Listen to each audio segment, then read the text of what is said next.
Halmashauri ya Jiji la Dodoma imechukua hatua katika swala la utenganishaji wa taka, kuweka vyombo vya kutupia taka katika barabara yetu kuu. Kama ambavyo umeona sasa hivi tumeweka vyombo hivi na tutaendelea kuviweka, lakini nitoe wito tu kwa wananchi na wakazi wa Dodoma. Vyombo hivi ni kwa ajili ya watembea kwa mguu ambao saa nyingine amekunywa maji yake ya chupa, ana vocha yake, ana vitu vyepesi ndio anaweka hapa.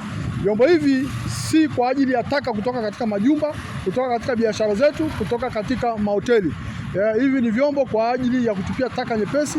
Mtu amekunywa maji yake, ana vocha yake, anatuweka mahali hapa na si jiji tutakuja kuviondosha.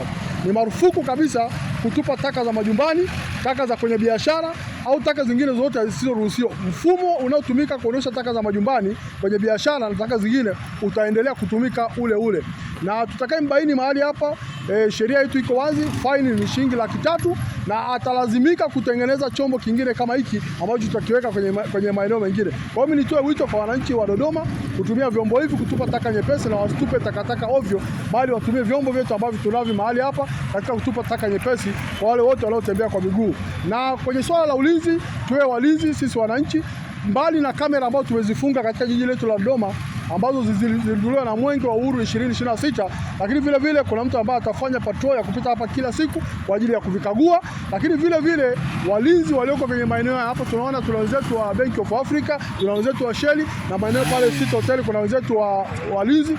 Wale walinzi na wenyewe tumewaomba wawe walinzi wa hivi vyombo ili visiweze kuibiwa kutumika kama vyombo chakavu. Tukikubaini tu unaharibu vyombo hivi, tutakuchukulia kama mhalifu mwingine yoyote yule, mbali ya faini tutakupeleka mahakamani na sheria itafuata mkondo wake.